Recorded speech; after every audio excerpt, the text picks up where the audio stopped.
and the Auto India, in a sense, this year has really showcased a lot of excitement, new launches. The focus was electric, clean, green, luxury, affordability, new technology, new frontier. Everything, in a sense, was evident in this year's Bharat Expo or Auto Expo. Santosh Iyer joins us. Last time when we interacted with him on ET Now, well, we were at the Mercedes India plant in Pune. This time we managed to really, catch him from Pune to join via the link.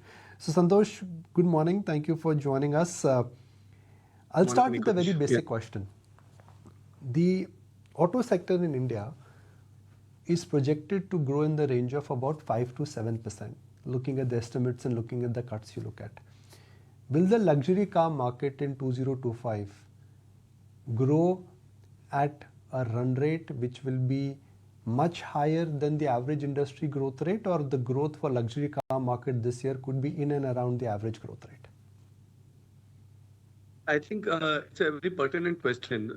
If I look at the demand side, that means the customer aspirations, I think the potential for the luxury market is to grow significantly higher than even the overall auto market.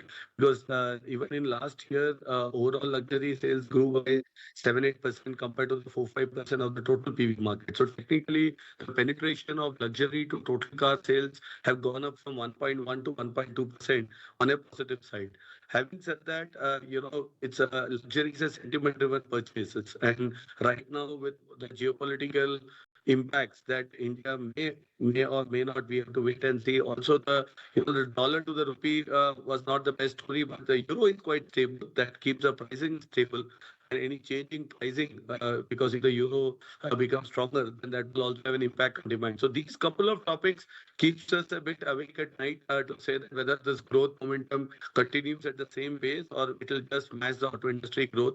But if I look at from the demand side, the inquiry levels at our dealership, specifically for top-end cars, super luxury cars, we just launched the EQG, the G-Wagon electric, and the EQS SUV Maybach, again an electric in Maybach. All of them, we have waiting periods for 4 to 6 months. Even now, there are a lot of customers who are ready to pay up. So fundamentally, it seems that it should continue. But yes, it's depending on certain external factors. Therefore, I would say that growth is a given percentage will become clearer as we move forward.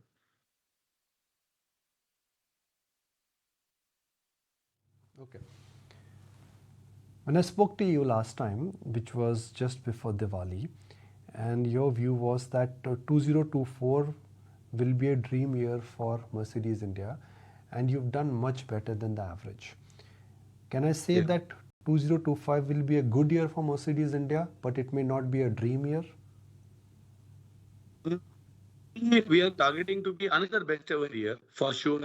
In the Mercedes-Benz India story, we have done 2 lakh cars in India, out of which 1,50,000 cars came just in last 10 years, and 1 lakh car came in just last 6 years. This includes even the COVID period. So I think the brand aspiration, desirability is at an all-time high. That should continue even for 2025. As I said, the only reason maybe to be a bit more cautious is the geopolitical headwinds that we see. Maybe it's favorable to India, then even the upside can be even significantly higher because most of our customers have interest abroad as well. They stay abroad as well, and they frequent India. So there is a very high correlation to what happens around the world to the demand as such as well. So, but it should be a best ever year again for Mercedes-Benz India if things go right.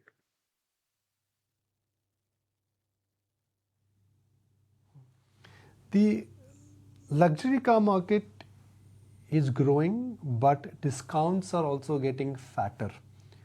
EMI schemes are getting more powerful.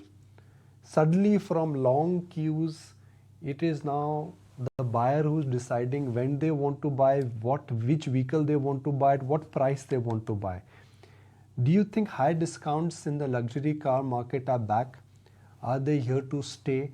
Whether it is in form of upfront or a financing scheme, whether it is in form of an accessory or perhaps a cashback, will the consumer get better deals in the luxury car market in 2025? I think what happened in the second half, you are absolutely right, is the overall luxury market grew by just 3%. Mercedes-Benz grew by 16% on back of new launches like the new E-Class. And if you take Mercedes-Benz out, the rest of the industry was actually in minus negative territory. This led to this discount push to sell the stocks. Thankfully, we are in a direct-to-consumer model. Stocks are with Mercedes-Benz India and not with our dealers. That gives us a better uh, I would say, view on the pricing. It's quite transparent. What you see online is what you get offline. Whereas for the rest of the players, some of them have resorted to low price models being launched at a much lower pricing. Some of them are resorting to discounts, but I cannot comment on what they are trying to do to get their share. But if you look at us, it's more driven by products. Last year we did 14 car launches. This year our outlook is to do 8 new car launches. And I think the discounts are all-time low when you look at Mercedes-Benz India. Even in Jan, even in December, we had one of the lowest discounts, but the best ever sales. So we will, regulate because we are also mindful of the residual value of these cars. Because if you now go out and try to buy market share, then you may end up losing the customer for life, and we won't do that. We have not done in the way we configure our products. We won't do that in the way we will discount the car as well.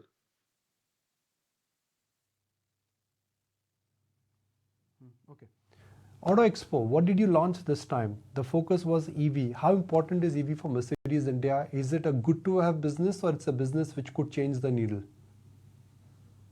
You asked a pertinent question about business. It's still not as profitable when you look at compared to a combustion engine for very known reasons.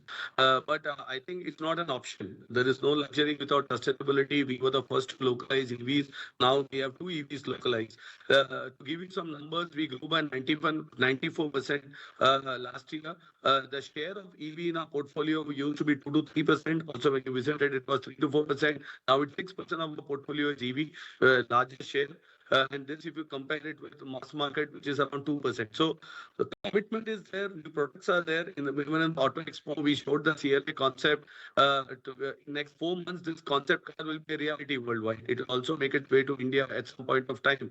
But it's a range king, more than 750 kilometers range. If you look at the software-defined architecture, you have a supercomputer inside with a liquid cooled processor just to operate the MB operating system. So a lot of technology going in, a lot of I would say sustainable elements, and also very low usage of rare earth minerals also. So real sustainability focus here. So we are not going to exit that.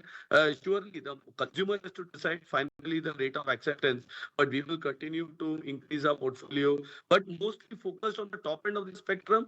I think the bottom end is great. We have some options, but we are not going to be there on the price war or in terms of trying to compete or even localize in the below segment.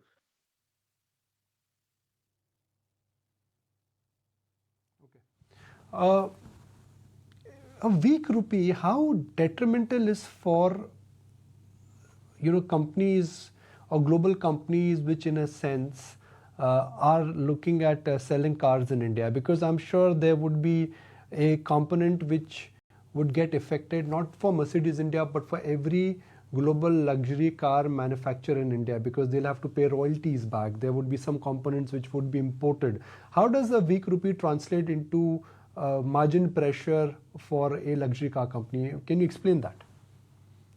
So, frankly, the good part is most of the luxury players are all European players. So the benchmark is with the euro and not with the dollar, as I said earlier. But from our localization journey in India, we have more than 30% we have localized.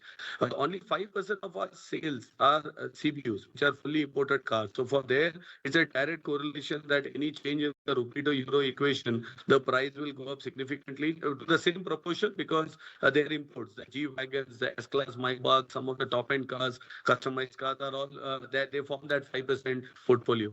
For the 95% of the cars we sell in India, we have a localization of upwards of 30%.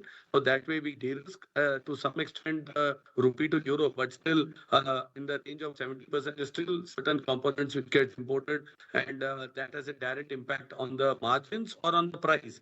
And generally, for us, we want a profitable growth for us, for our dealers, and also in the long term in India. So we generally do some burden share, but generally these are also passed on to the market, and that again causes the price to go up. So it's a very direct correlation considering the localization levels that European car makers have in India. I don't have the numbers for all, but I can say that with our presence in India for so many years, we have very high level of localization in our cars at this moment.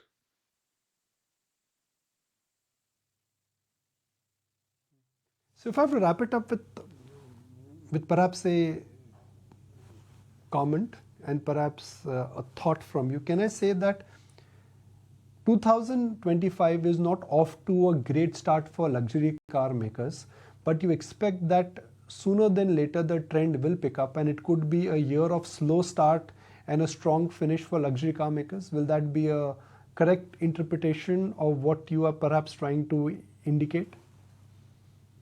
Maybe because for the industry, maybe yes, but for Mercedes-Benz, we launched the G580, the first car on 9th of Jan. We have 90 units. This car was 3 crore plus. We were able to sell that off. We have the EQS SUV not available till April. The SUV that we locally produced in India is also the E-Class. Let me give you another statistics. Mercedes-Benz today has more than 2,000 order bank. I am saying 2,000 customers waiting for cars in our order book. So that gives us a strong position to start with. And I think this first quarter also should be a good one. But, we know that, I can repeat, the geopolitical situation, sentiment as such also is driven by stock markets, to a large extent. Most of our customers also are heavily invested. So as the sentiments change and also looking forward to the budget as such, I think it should be another good year for Mercedes-Benz India.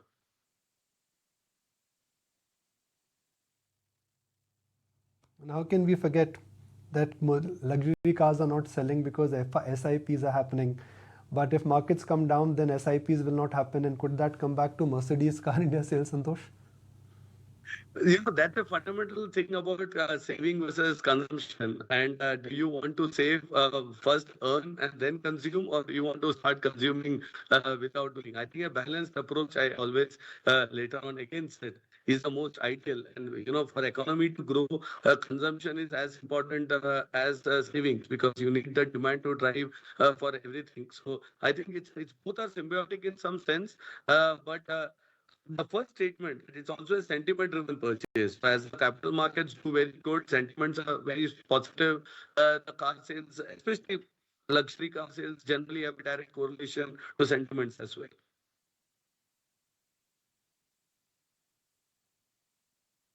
Have a fantastic year ahead. Thank you very much for joining us, and thank you for outlining where Mercedes India is headed and how luxury car market, what would really be the big picture for luxury car market for 2025. Thank you. Thanks for having me. Thanks, Kunj. Have a nice day. If you like this video, then like, share and subscribe to ET Now.